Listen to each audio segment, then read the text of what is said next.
네. 짚고 넘어가죠. 네, 제가 이걸 정리하기 위해서 노력을 하는데 TV 토론에 나가면 이게 시간이 정해져 있잖아요. 그러다 보니 깔끔하게 정리를 하지 못한 마음이 들어서 오늘 그냥 텍스트를 하나 드리려고요. 그래서 누가 이런 이야기 하면 이렇게 말해. 그쵸.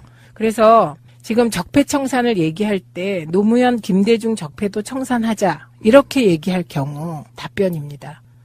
지금 우리가 말하는 적폐청산은 해방 이후 지금까지 쌓여온 일반적인 문제점을 말하는 게 아니다.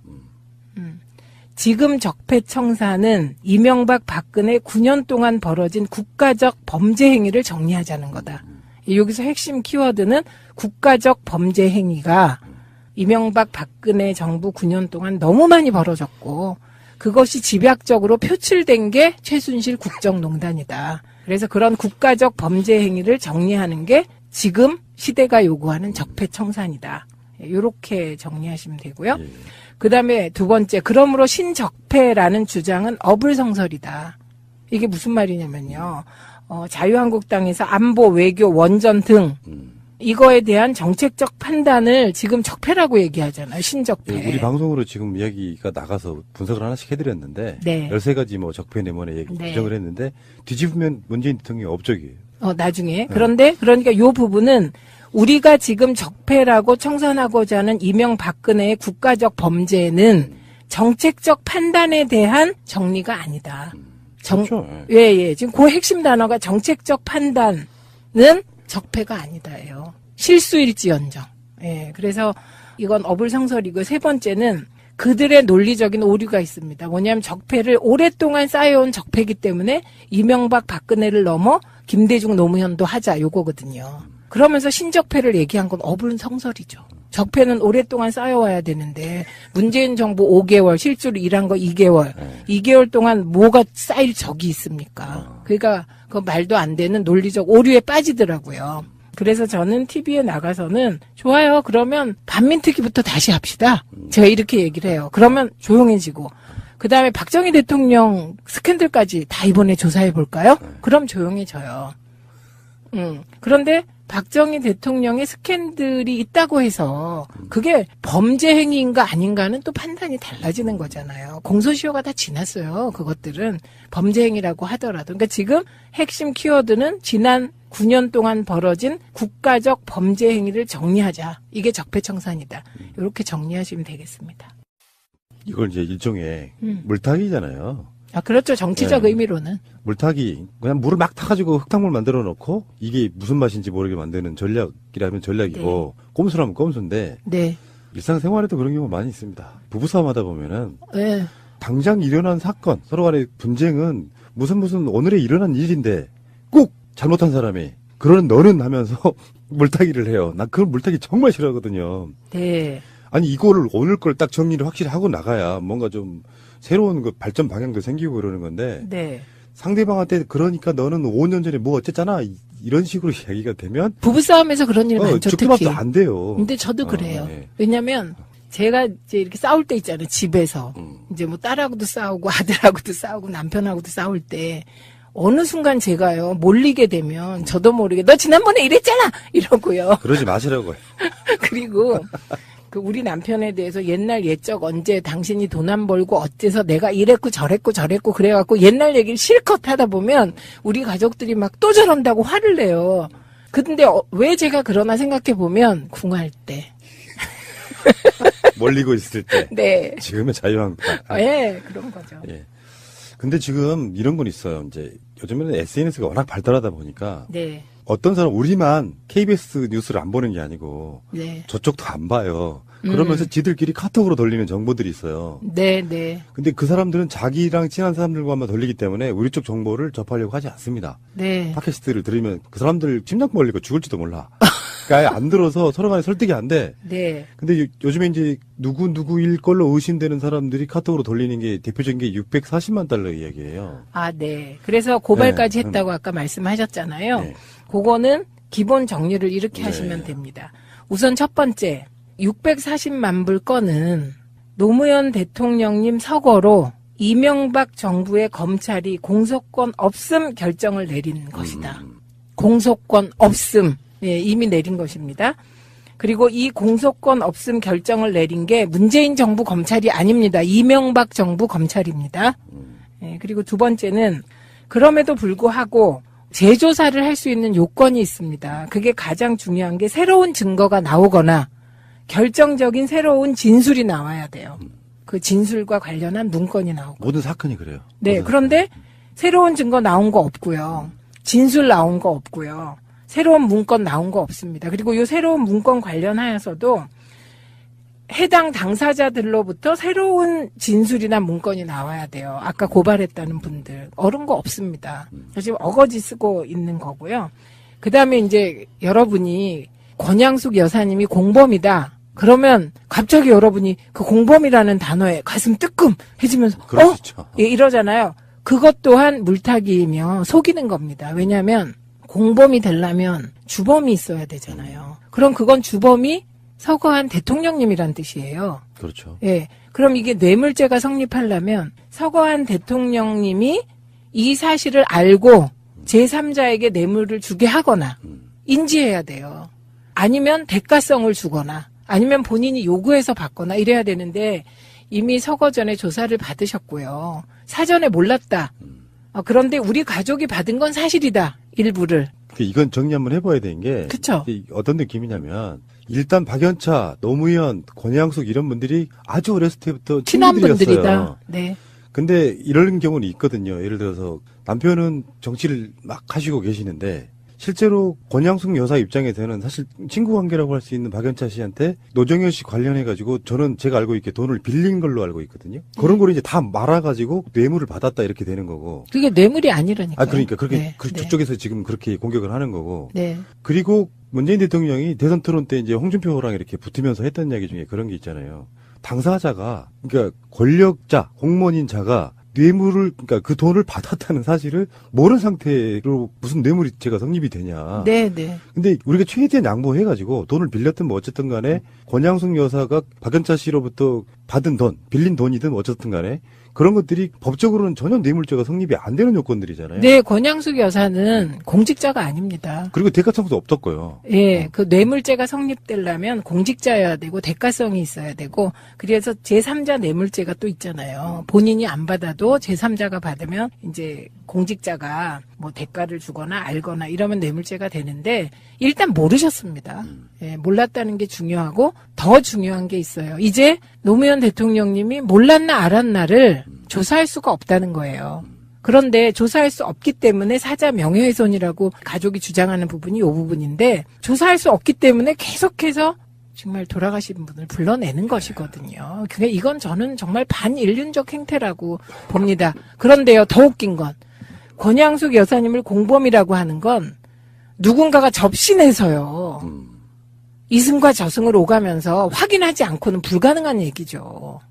뇌물죄가 성립되지 않기 때문에 공범이라는 말도 성립되지 않고 명확하게 공범이라고 표현하는 것 자체가 권양숙 여사님에 대한 명예훼손입니다. 그러니까 이건 이제 법적인 해석인 거고 인풋 아웃풋 입장에서 보면 어떤 대가성도 없었다. 그 단순한 얘기가 지금 아까 640만 달러 중에 140만 달러는 노정현 씨 관련해서 빌린 것이고 네. 그리고 500만 달러는 골프장 그 건 아니에요. 골프장 네. 인허가. 네. 그러니까 네. 간단히 말해서 경상남도는 봉화마을에 박연차 씨가 그 연초로 씨랑 같이 주도하는 네. 골프장 사업에 관련돼 있었다라고 해요. 네. 근데 경상남도 그 당시 김태호 지사 같은 경우는 허가를 내줬답니다. 근데 네. 노무현 정부의 환경부가 결국에는 허가를 안 내주면서 네. 골프장 사업이 무산됐다. 네, 네.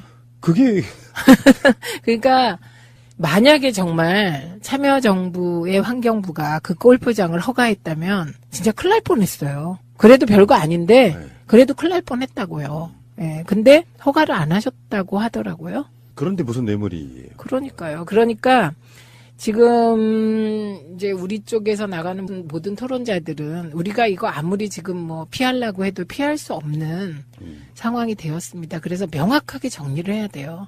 재조사가 불가하다. 왜냐하면 그 재조사의 키를 쥐고 있는 게 서거하신 노무현 대통령님인데 재조사가 불가능한 것을 자꾸 재조사하자고 하고 있는 것이다. 이게 사자 명예훼손이라는 얘기고요. 두 번째는 제가 한 번은 참다가 권양숙 여사 뇌물 이렇게 표현을 해서 그거 가지고 그거 틀린 거다 이렇게 박았어요. 권양숙 여사님은 자연인이기 때문에 공직자가 아니라 뇌물죄가 성립하지 않는다. 이렇게 얘기했더니 또 도돌이표로 돌아가서 상대방이 노무현 대통령이 공범이고 어쩌고 이렇게 얘기를 하더라고요. 근데 그게 아닙니다. 사실이 아니고 어거지 쓰는 거고 그렇게 해서 정치적 물타기해서 MB에게로 가는 화살을 돌리기 위한 거고요. 그런데 자유한국당이 MB의 화살을 몸으로 대신 막아줄 생각은 없어 보여요. 그냥 돌리기 위한 것이고요. 그리고 지지층 결집용으로 지금 계속 하고 있는 것이기 때문에 이제 언제 어느 자리에서도 이거 가지고 더 이상 뭐 이렇게 가슴 아파서 가만히 있지 마시고 지금 말씀드린 논리로 따박따박 반박해 주시기 바랍니다. 당당하게. 네. 저는 이렇게 생각해요. 문재인 대통령이나 노무현 대통령을 이렇게 인간 유형의 어떤 나름대로 분석을 해보면 네. 그런 제 표현이 좀 그렇습니다. 네. 못하실 분들이에요. 누구한테 정말로 모르게 뇌물 받아가지고 그렇죠. 그런 거 못하실 분들이고 네. 자기 양심에 뭐 그렇다고 해서 그분들이 신선은 아니었을 거예요. 그런데 최소한 그 정도의 기본을 갖고 있는 사람들이고 아까 말씀드렸잖아요. 가장 절친이라는 박연차의 그 연초로와의 골프장 관련한 그 사업을 노무현 정부가 정말로 특혜를 주려고 했다면 당연히 그 허가 내줬겠죠. 대통령께서 검찰에 조사받으러 가시기 전날 참여정부의 장차관 하던 분들이 이제 연통을 돌려서 내려갔어요. 그래서 봉화에 가서 저희가 같이 이렇게 하룻밤을 자고 아침에 대통령님을 뵙고 검찰 조사 받으러 가셨거든요. 네. 그때 대통령께서 미안하시잖아요. 어쨌건 그게 무슨 내용이건 우리 쪽 사람들은 털어서 먼지 안 나기를 바라고 살고 하늘을 우러러 한 점 부끄러움이 없이 살라고 노력하는 사람들이고 대통령께서도 그러셨는데 이런 일이 어쨌든 벌어졌으니 가족이 일부라도 돈을 빌렸든 받았잖아요. 그게 범죄는 아니라도. 그러니까 죄송하시니까 이런 말씀을 하시더라고요. 정말 정치를 하는데 정치 자금이라는 거 돈 때문에 너무 힘들었다. 그런데 어느 날 박연차라는 사람이 나타났다. 그리고 아무 대가 없이 노무현이라는 이 정치인을 높게 평가하고 그래서 필요한 자금을 대주고 그러면서 아무 문제 없이 친구처럼 지냈다. 그때 당신에게 박연차는 이 표현을 쓰셨어요. 구세주 같은 느낌이었다. 이렇게. 그 당시엔 노 대통령만 그렇게 정치하신 게 아니잖아요. 그쵸. 대부분 다 그런 후원자들이 있었잖아요. 그렇죠. 그게 이제 17대 국회부터 엄격해진 거고요. 16대 국회 때까지는 선배들 말씀 들어보면 정말 나빴어요. 제 말씀 안 드렸나요? 한번 그 당대표 선거하면 지역위원장들 손에 1억, 2억이 그냥 쥐어진다는 거잖아요. 그런 정치를 했던 시대가 있고요. 그럴 때 정말 투명한 정치를 꿈꾸었던 노무현이라는 젊은 정치인은 좌절도 많이 했을 거고 또 현실적으로 아무리 혼자 깨끗해지려고 그래도 조건이 안 되니까 정말 돈 때문에 좌절도 많이 겪어서 오죽하면 생수 사업을 했겠냐고요. 네, 그래서 그때 그런 말씀을 하셨는데 저는 속으로 정말 박연차 씨가 너무 싫었어요. 그러니까. 네. 아니 사나이가 죽으면 죽는 거지. 어떻게 거짓 증언을 해서 이 오랜 친구가 보통 사람입니까? 대통령인데 그 대통령도 보통 대통령입니까? 우리나라 정치의 패러다임을 바꾼 대통령을 친구로 가진 것만으로 얼마나 자랑스러워요. 그래서 저는 그 후에 강금원 회장님을 되게 속으로만 좋아했어요. 한 번도 표현 못했어요. 멀리서만 좋아했어요. 그분은 많은 분들에게 후원도 하시고 도와주셨지만 형을 살더라도 자기가 이런저런 걸로 대통령님을 배반하지 않았어요. 그래서 저는 뭐 그분에게 1푼도 도움받은 적 없고 우리가 야권통합 국민의 명령할 때 조금 도움을 주시겠다는 뜻을 이렇게 돌아 전해왔어요. 근데 문성근 선배도 저도 거절했죠. 최근에 이제 이명박 얘기 많이 나오잖아요. 네. 한때는 이명박 선거에 붙은 적도 있어요. 노 대통령이. 국회의원 선거 때. 종로에서 아마. 종로에서. 그때 당시에 이명박의 그 금권 선거. 이건 뭐 세상이 다 아는 이야기. 비리로 네? 비리로 잘려서 그 자리에 노 대통령이 가신 그러니까 거죠. 정계 은퇴 사안 정도. 네, 네. 반대로 뭐 좀 비슷한 얘기가 될지 모르겠는데 이쪽 사람들 돈이 되게 없었잖아요. 네. 근데 그런 게 있어. 난 그런 사람들이 왜 어떤 사람들인지 모르겠는데 생활 이야기를 한번 해볼게요. 네. 이게 땅 파서 이게 방송을 만들 수가 없어요. 네. 기본 제작비, 출연료 뭐 등등등 해서. 네. 근데 제 방침은 또 광고하는 사람들은 뭐 봉이냐. 그래서 정말 다른 방송에 비하면 막 4분의 1, 5분의 1 광고료 받아서 제작비 만들어서 방송하고 있는 거거든요. 그냥 광고료 2분의 1좀 받으면 안 돼요? 그러면 그분들이 광고 낼 기회가 다 사라져 버려요. 한 달에 내야 되는 광고비가. 그러면 그분들이 이제 좀 광고로 잘 되면 조금 스스로 올리고 이러면 안 돼요? 그러니까 저는 원년 광고비를 그대로 받고 있습니다. 그때 그분들은. 네. 근데 문제는 무슨 얘기를 하려고 그러냐면 네. 기본적인 정치 자금도 필요하고요. 네. 돈도 필요해요. 네. 솔직히 말씀드려가지고 누군가가 너희들 방송 아무 조건 없이 얼마 제작비 지원해줄게, 후원해줄게 하면 정말 고마울 것 같거든요. 대신 나 그 사람한테 특히 안 주면 돼. 정치인도 아니지만.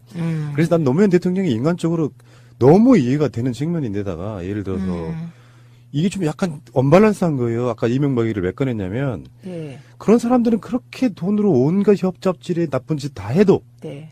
거기에 대해서 말 잘 안 해. 네. 근데 노무현 대통령이 무슨 신이었냐고요.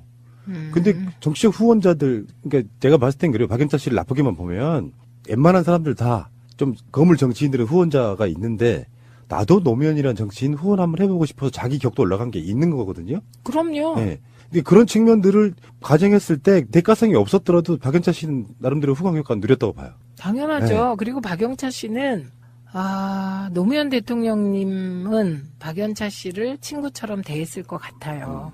그런데 박영차라는 분에게 있어서 노무현 대통령님은 정말 특이한 한 분이었을지 모른다 이런 생각이 들어요. 왜냐하면 그분은 뭐 박관용 전 의장이나 여러 명하고 관계를 맺고 여러 명에게 돈을 주고 뭐 이렇게 관리를 해온 마치 치부책을 든 상인 같은 옛날 영화 속에 그런 분이더라고요. 그래서 제가 또 하나 살짝 말씀을 드리자면 이제 정치를 하다 보면 국회의원과 알고 지내는 것 자체를 되게 자랑스럽게 생각하고 그런 분들이 계세요. 그런 분들 중에는 좀 사업적으로도 성공하고 출세한 분들이 계세요. 그래서 꼭 뭐를 바라기보다 좋은 정치인을 후원하는 것을 기쁨으로 아는 분들이 계세요. 예, 그래서 그렇게 해서 정말 건전한 후원 문화가 형성되면 좋고 지금은 이제 정치자금법이 잘 정비가 돼서 후원회를 이제 할 수 있으니까 그런 이제 어떤 공식적인 법적으로 보장된 통로를 통해서 후원할 수 있는 길이 있기 때문에 되게 좋아진 거죠. 근데 이제 제가 후원회를 안 했던 건 이런 것 때문에요. 지금 당한 거. 이해찬 총리처럼? 네, 제가 만약에 그때 후원회 했으면 저는 임기 중에 잘렸을 거예요, 아마. 아마도. 네. 왜냐하면 후원금이라는 게 내가 모르게 문제되는 돈이 들어올 수도 있거든요. 그게 코에 걸목 허걸이 이런 방식으로. 네, 그래서 엮어버리니까. 네, 후원금에 대해서 이런 말이 있습니다. 정치인은 담벼락을 이렇게 걸어가다가 왼쪽으로 떨어지면 감옥이고 오른쪽으로 떨어지면 사회다 이런 말이 있거든요. 그래서 그런 얘기를 하도 들어서 나는 언론과 싸우는 거니까 제가 채널A 이제 주주 구성의 불법성 파헤칠 때 채널A 기자하고 옆에 있던 다른 방송사 기자가 있었는데 막 달려온 거예요, 저한테. 조심하시라고. 그때 무슨 얘기를 해줬냐면 채널A 기자가 이렇게 전화를 하는데 근데요, 최민희가 후원회가 없어요. 그러더래요. 옆에 앉았던 기자가. 그러니까 저쪽에서 뭐라고 막 패닉처럼 나오면서 둘이 그런 거 하면서 지금 후원회 털라고 하다가 후원회가 없어서 그쪽이 패닉 같아요. 이렇게 온 적이 있고. 그리고 그때 이제 채널A가 들려왔던 소문에 따르면 후원회가 없다는 얘기를 듣고 그 뒤부터 이제 저한테 적극적으로 사람도 보내고 이러면서 얘기하려고 그랬거든요. 근데 이게 2라운드예요. 1라운드가 또 있었어요. 제가 방송위원회 들어갔을 때 그때 같이 방송위원으로 들어갔던 교수님 한 분이 어느 날 저에게 채널A가 최 부위원장, 채널A가 아니라 그땐 신문이죠. 한 신문이 최 부위원장 특별조사팀을 꾸렸대요. 그래서 최 부위원장을 털라고 하나 봐요. 왜냐하면 당시 노무현 정부의 방송위원회는 부위원장이 실무를 총괄하는 체제예요. 위원장님은 크게 결정하시고. 그래서 1기 부위원장이 이호성 지금 방통위원장이고 제가 2기 부위원장이거든요. 그래서 제가 저 털으면 좋아요. 털어서 있는 그대로 다 보여주면 좋아요. 그랬더니 보도가 하나 난 거예요. 제가 땅을 뭐 이렇게 감춰뒀다는 의혹이 있다. 근데 그건 다른 데서. 그래서 제가 어디에 내 땅이 있는지. 있으면 좋겠네. 딱 제가 있으면 좋겠다고 그렇게 얘기를 했어요. 그런데 그때 그렇게 털다가 엉뚱하게 저에게 그 말해준 교수님이 절대 농지로 그만두셨습니다. 되게 좋은 분이셨는데. 참. 그래서 1라운드, 2라운드 뭐 아, 이렇게. 그래서 후원회를 안 한 거죠. 그러면 네. 현역한테는 그래도 유리한 법, 오세훈법인데 이 원외인 사람들은 그러면 전혀 정치 관련해서 자금을 모을 수가 전혀 없는 거죠. 없죠. 저 그래서 알바를 열심히 하잖아요. 방송 알바. 그래서 이게- 저는 새날이 광고를 조금만 올려가지고 출연료를 조금만 더 주길 바라는 간절한 마음이 있습니다. 아, 이게 박연차 같은 후원자가 나타나야 되고요. 지금 요즘에 전 싫습니다. 전 가난하게 살겠습니다. 요즘에 한 3개월째 적자거든요. 이게 그럼 저 출연료 안 받겠습니다. 새날만은 제가 무료 봉사하겠습니다. 근데 그거는 이제 뭐 충격적인 이런 건 아닌데. 충격인데? 왜요? 왜? 저는요, 방송 알바를 뛰다 보면 몸이 고달프잖아요. 그럴 때 어떤 생각을 하냐면, 옛날에 제가 그 대학교 때 감옥 갔다 와서 공장 다닐 때 하루에 12시간 일하고, 그때 쥐꼬리만한 월급을 받으면 그걸로 아침, 점심, 저녁 먹으면 하나도 안 남는데, 내가 그런 시절도 있었는데, 지금 방송 알바 뛰는 거, 이걸 힘들다고 하면 안 되지. 불끈! 이렇게 가거든요. 제가. 종편 셔틀. 네, 근데. 요즘 프로그램 몇 개나 나가세요? 3개요. 어디? 아니다. 3개 넘어요. 일단 JTBC. 네, JTBC의 금요일 날 2시 반에 고정이에요. 그 다음에, 연합뉴스 수요일 오전에 고정이에요. 엄청 싸요, 근데 이것들 다. 네, 그 다음에 이 프로그램들이. 그 다음에 이제 TV조선은 제가 이제 개편하면서 안 나가겠다 그랬어요. 왜냐하면 이제 저는 대선 전략으로 나가서 중도표를 얻기 위해서 제가 열심히 해서 이제 대선이 끝나니까 좀 힘도 들고 또 어떤 분이 저한테 야 계속 TV조선 나갈 거냐 그래서 나가기도 좀 그래서 안 나간다고 했더니 그 PD가 정말 의리가 없다. 그래갖고 2주에 한 번씩 월요일에 나가고요. 예. 그 다음에 정봉주의 정치쇼 라디오 그거 화요일 오전 10시 반이 고정입니다. 그 다음에 TBS의 정봉주의 품격시대. 그거 고정이고요. 예, 그리고 새날. 그 다음에. 정말 바쁘시겠고. 네, 정봉주의 정치쇼는 가끔 금요일 날 여의도 FC인가 뭐 그런 거 있어요. 거기에 이제 한 달에 한 번, 두 번 나갈 때가 있어요. 근데 이게 엄청 바빠요. 힘들어요. 그리고 몸이. 그렇겠죠. 네, 그래서. 사실 또 비슷한 말 여기저기서 또 해야 되는 부분도 있고요. 근데 저는 비슷하게 안 해요. 안 하려고 하시겠죠. 네, 애를 써요. 왜냐면 이런 게 있어요. 시간이 가고 자료를 더 많이 보면 좀 더 정리되는 게 있어요. 네, 그래서 가능하면 일단 기본 정리는 하더라도 이후에는 조금 더 이제 수많은 정보를 드리기 위해서 애를 쓰죠.